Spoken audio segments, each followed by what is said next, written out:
வணக்கம். செல்வகுமாரி நீண்டகால வானிலை ஆய்வறிக்கை 2026 ஜூலை 29 புதன்கிழமை அதிகாலை நிலவர வானிலை பதிவு.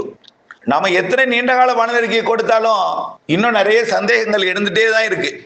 அதாவது இன்னும் கொஞ்சம் டீப்பா வேணும். எங்க பகுதிக்கு வடகிழக்கு பருவமழை கிடைக்குமா? சுருக்கமா சொல்ல போனா உள் மாவட்ட மழைப்பகுதிகள் அதாவது குறிப்பா தென்மேற்கு பருவமழையே நிறைய சந்தேகம் இருக்கு. வரக்கூடிய மழைப்பொழிவு பல மாதிரிகள் காட்டப்படல. வரக்கூடிய ஆகஸ்ட் முதல் வார வெப்பசலன மழைப்பொழிவு சரி, தென்மேற்கு பருவமழை கேரளாவில் தீவிரமடைவதும் தமிழ்நாட்டின் மேற்கு தொடர்ச்சி மலையில தீவிரமடைவதும் கூட காட்டல. அது சந்தேகம் நிறைய பேருக்கு. ஆக மழை பெரிதாக இருக்காது என்று சொல்கிறார்களே, உண்மையா அப்படின்னு ஒரு கேள்வி. தயவு செய்து எதையும் போட்டு குழப்பிக்காதீங்க தயவு செய்து. ஆக இப்போ ஒடிசா மற்றும் மேற்கு வங்கம் இடைப்பட்ட பகுதியில் இருக்கக்கூடிய நிகழ்வு உள்ள போனதுக்கு அப்புறம் தான் தெற்கு காற்று நுழைவதற்கு வசதியா அமையும். மிக மெல்ல நகருது. இது மகாராஷ்டிராவின் வடக்கு பகுதி மத்திய பிரதேச பகுதியில் போகும்பொழுதுதான் மழை நல்லா தொடங்கும். வெப்பசலன இடிமழை குஜராத் மற்றும் ராஜஸ்தான் போய் செயலிழந்த பிறகுதான் தென்மேற்கு பருவமழை கேரளாவில் தீவிரமடை. வெப்பசலன இடிமழை பொழிவும் தமிழ்நாட்டில் கிடைக்க பெறும். அப்பதான் டைட்டா வடக்கு நோக்கி போயிட்டு இருக்க காத்துல ஒரு தொய்வு ஏற்படும். காற்று குவிதல் தமிழ்நாட்டில் ஏற்படும். அடுத்த நிகழ்வு உருவாகும் வரைக்கும் 8ஆம் தேதி வரை மழை பொழிவு கொடுக்கும். 10ஆம் தேதி வரையுமே இருக்கும். 15ஆம் தேதி வரை இருக்கும். 8 வரை தீவிரம், 10ல கொஞ்சம் தீவிரம் கம்மியாகும். 10ல இருந்து 15 வரைக்கும் இன்னும் கொஞ்சம் தீவிரம் கம்மியா இருக்கும். மீண்டும் 15ல இருந்து அதிகமாயிடும். வரக்கூடிய மழை எங்க அதிகமா இருக்கும், எங்க குறைவா இருக்கும் அப்படிங்கறதையும் ஏற்கனவே நம்ம படிச்சிருக்கோம், சொல்லியிருக்கிறோம். அது நீலகிரி மாவட்டத்திலிருந்து கன்னியாகுமரி வரைக்கும் மேற்கு தொடர்ச்சி மலையிலையும் கேரளாவிலையும் கர்நாடகாவிலையும் நல்ல மழை தென்மேற்கு பருவமழை கொடுக்கும். நீலகிரிக்கும் வால்பாறைக்கும் நேற்றை கூட வால்பாறையில 4 சென்டிமீட்டர் மழை பொழிஞ்சிருக்கு. இன்றைக்கு காலை கூட உடுமலைப்பேட்டை முக்கோணத்துக்கு சாரல் வந்திருக்கு. சாரல்னா தண்ணீர் ஓடும் அளவிற்கு ஒரு சாரல் கொடுத்திருக்கு. நனைக்கும் மழை முதல் லேசான மழை வரைக்கும் கூட கொடுத்திருக்கு. இது படிப்படியாக அதிகரிக்கும். 1ஆம் தேதியிலிருந்து 8ஆம் தேதி வரை அதிகரித்து காணப்படும். தமிழ்நாட்டிலும் வெப்பசலன மழைப்பொழிவும் பரப்பில் அதிகரித்து காணப்படும். முதலிடத்தை திருவள்ளூர், சென்னை, செங்கல்பட்டு, காஞ்சிபுரம், ராணிப்பேட்டை, வேலூர், திருப்பத்தூர், திருவண்ணாமலை, கள்ளக்குறிச்சி, விழுப்புரம், புதுச்சேரி, கடலூர் மற்றும் அரியலூர், பெரம்பலூர், மயிலாடுதுறை, நாகப்பட்டினம், திருவாரூர், தஞ்சாவூர், புதுக்கோட்டை, சிவகங்கை, ராமநாதபுரம், திருச்சி, அரியலூர், பெரம்பலூர் இதெல்லாம் கொடுக்கும். அடுத்த இடத்திற்கு கிருஷ்ணகிரி, தர்மபுரி. கிருஷ்ணகிரி கூட வடக்கு பகுதி பெங்களூரை ஒட்டி நல்ல மழை கிடைக்கும். கிருஷ்ணகிரி, தர்மபுரி, சேலம், ஈரோடு வடக்கு, நீலகிரி ஒட்டுமொத்த கிழக்கு பகுதி வரைக்கும், பவானி சாகர் சரிவு வரைக்கும், மாயாறு சரிவு கூட நல்ல மழை இருக்கு. வெப்பசலன இடிமழை பிடிப்போம். தென்மேற்கு பருவமழை கேரளா எல்லையோரத்திற்கும், கோயம்புத்தூர் வடக்கு, ஈரோடு வடக்குக்கும் அங்கங்கே நல்ல மழை இருக்கும். நம்ம ஏற்கனவே சொல்லியிருக்கிறோம். மதுரை வடக்கு, சிவகங்கை, புதுக்கோட்டை, ராமநாதபுரம் வரைக்கும் கொடுத்திருக்கோம். திண்டுக்கல் மாவட்டத்தோட கிழக்கு பகுதி, கொடைக்கானல் மலைப்பகுதி, கரூர் மாவட்டத்தை பொறுத்த வரைக்கும் என்ன சார் எங்க ஊரை சொல்ல மாட்டீங்கன்னு நீங்க சொல்லியிருக்கலாம். அங்கேயும் இருக்கும். அது காற்று பகுதி இருந்தாலும் அங்கேயும் மழை இருக்கும்.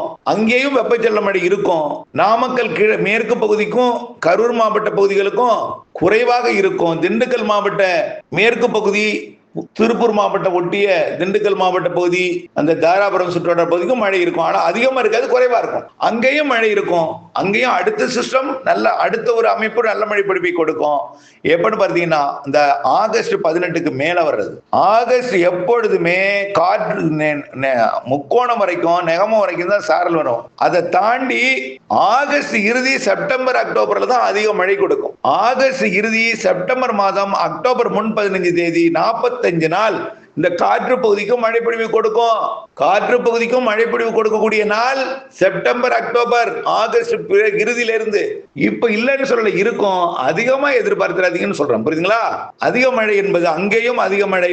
பெரும்பாலான மாவட்டங்களுக்கு நல்ல மழைன்னா ஆகஸ்ட் இறுதி, ஆகஸ்ட் 18க்கு மேல, செப்டம்பர், அக்டோபர் காற்று பகுதிக்கும் வலுத்த மழை இருக்கும்.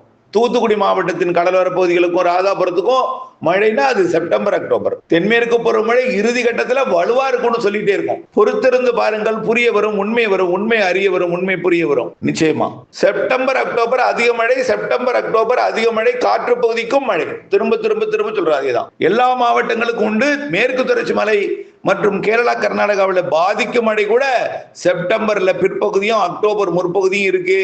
அக்டோபர் 15 செப்டம்பர் 15 அக்டோபர் 15 வரைக்கும் அச்சுறுத்தும் பாதிக்கும் மழை, இறுதிக்கட்ட மழை கேரளா கர்நாடகாவிற்கு, தமிழ்நாட்டின் மேற்கு தொடர்ச்சி மலை இருக்கு.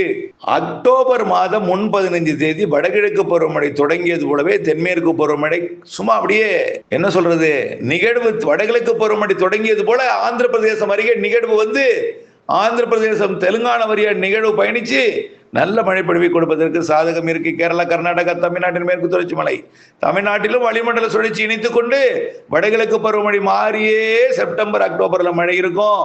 அக்டோபர் 18 இருந்து வடகிழக்கு பருவமழை அனைத்து மாவட்டங்களுக்கும் அதிகம். கடந்த ஆண்டு இலங்கைக்கு வந்து தமிழ்நாட்டுக்கு வரலான இந்த வருடம் இலங்கைக்கும் உண்டு, தமிழ்நாட்டுக்கு உண்டு. குறிப்பா இலங்கையை ஒட்டி உள்ள தமிழ்நாடு பகுதி, தென் மாவட்டங்கள், டெல்டா மாவட்ட பகுதிகள் முதலிடத்தை பிடிக்கும். வடகடலோரம், சென்னை உள்ளிட்ட பகுதிகளுக்கும் கொடுக்கும். இங்க பெய்தாலும் பெரிதா தெரியாது, ஆனா அங்க சிறுமழையே அதிகமா தெரியும். அங்கேயும் பாதிக்கிற மழை உண்டு சென்னைக்கும். அப்போ கடலோரம் தென் மாவட்டங்களுக்கு அதிகம் பெய்தாலே, டெல்டாவிற்கு அதிகம் பெய்தாலே மேற்கையும் பெய்யும். அணைகள், நீர்பிடிப்பு பகுதிகள், வயநாடு மன்னிக்கவும் நாலுமுக்கு ஊத்து, காக்காட்சி போன்ற பகுதிகளுக்கும் குவிக்கும் மழை மேகங்கள். புரியுதுங்களா? இந்த வருடம் எல்லா பகுதிக்கும் இருக்குங்க. கடந்த வருடம் இந்த வைகைக்கு சரியா பெய்யாததன் காரணமாக தான் இந்த விதம் பிரச்சனையா இருக்கு. இப்போ கடந்த வருடம் திண்டுக்கல்ல சரியா பெய்யாததுனாலதான் இப்போ கொஞ்சம் வறட்சி அதிகமா தெரியுது. கடந்த வருடம் பெய்திருந்தால் இந்த வறட்சி தெரியாது. இந்த வருடம் பெய்யும். கடந்த வடகிழக்கு பருவமழை காலத்துல திண்டுக்கலுக்கும் சரியா பெய்யல, வைகை அணை கட்டிய பகுதிக்கு சரியா பெய்யல, பல்வேறு பகுதிகள் கரூருக்கும் சரியா பெய்யல. ஆனால் வெப்பசலன மழை பொழிந்தது, வடகிழக்கு பருவமழை பெய்யல. அதே போல கடந்த வருடம் வட உள் பகுதிகளுக்குமே சரி வெப்பச்சலன மழை நல்லா இருந்தது. வடகிழக்கு பருவமழை கூட கொஞ்சம் பொய்த்து விட்டது, திருவண்ணாமலை மற்றும் இந்த கள்ளக்குறிச்சிக்கெல்லாம். ஆனா இந்த வருடம் வடகிழக்கு பருவமழை எல்லா மாவட்டங்களுக்கும் சிறப்பா இருக்கு, கடலோர மாவட்டங்களுக்கு அதிகமா இருக்கு அப்படின்னு திரும்ப சொல்றோம். அக்டோபர் 18 தொடக்கத்திலிருந்தே வலுவா இருக்குங்க. சிறு நிகழ்வும் அதிகமா தரும். சின்ன நிகழ்வு உருவானாலே மழை தொடங்கிடும், நல்ல மழையா வலுவாவே பெய்யும். வலுவான நிகழ்வும் உண்டு. மழை இடைவெளி நாட்கள் குறைவா இருக்கும், மழை நாட்கள் அதிகமா இருக்கும். அக்டோபரை விட நவம்பர் அதிக மழை, நவம்பரும் டிசம்பரும் அதிக மழை இருக்கு. 60 நாட்களில பெரும்பாலான நாட்கள் மழை நாட்கள் தான், மழை இல்லாத நாள் குறைவா இருக்கும்.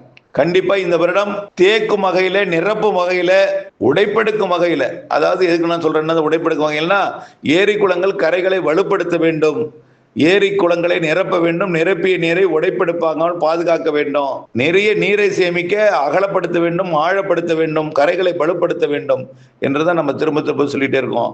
மழை இருக்கு, நம்பிக்கையுடன் இருக்கலாம், மழை நீரை சேகரிக்க வேண்டும் என்று அன்போடு கேட்டுக்கொள்கிறேன். குழப்ப வேண்டாம். ஜனவரி 10 வரைக்கும் நல்ல மழை இருக்கு. அதற்கு பிறகு கொஞ்சம் வெயில் அதிகமானாலும் கோடை மழையும் தென்மேற்கு வடகிழக்கு பருவமழையும் அடுத்த வருடம் பிரச்சனை இருப்பதாக தெரியல. இருந்தாலும் ஜனவரி மாதம் வடகிழக்கு பருவமழை நிறைவடையும் பொழுது கடல் வெப்பம் எப்படி இருக்கு, நீரோட்டம் எப்படி இருக்குன்னு பார்த்துட்டு அதை உறுதிப்படுத்தலாம். இருந்தாலும் இந்த 2026 தென்மேற்கு பருவமழை பின்மழை எப்பொழுதுமே ஆகஸ்ட்ல தான் பெய்யும். இந்த வருடம் கொஞ்சம் தாமதமா 15 நாள் அதிகமா வலுப்பெறும். ஆனால் ஆகஸ்ட் 1 வலுப்பெற போகுது. ஆனால் அது உங்களுக்கு திருப்தி கொடுக்காது, அணையை நிரப்பாது. ஆனால் நிரப்பும் அளவிற்கு மழை இருக்கும், நிரம்ப செய்யும், நிரப்பிக்கொண்டே இருக்கும், நீர்வரத்து கூடும், இறுதியில் நிரப்பும். வடகிழக்கு பருவமழை மிக அதிகம். அதை நம்ம சொல்லிட்டே இருக்கோம். இணைந்தே இருங்கள் அப்டேட்ஸுடன். நன்றி.